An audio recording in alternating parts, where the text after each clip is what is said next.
কোরআনের প্রতিটা ইতিহাস আমাদেরকে টানে, প্রতিটা ইতিহাস আল্লাহ আমাদেরকে শোনায়া।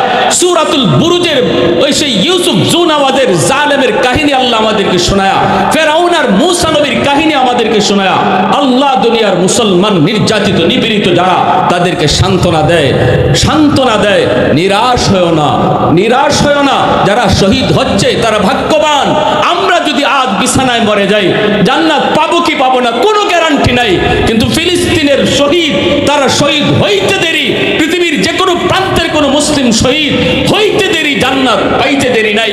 অতএব যারা আল্লাহর রাস্তায় শহীদ হয়েছে ওরা ভাগ্যবান, ওরা ভাগ্যবান। আর আল্লাহ বলতেছে ওদের জন্য তোমরা আফসোস করো না, আর তোমরা যারা বেঁচে আছো তোমরাও নিরাশ হয় না।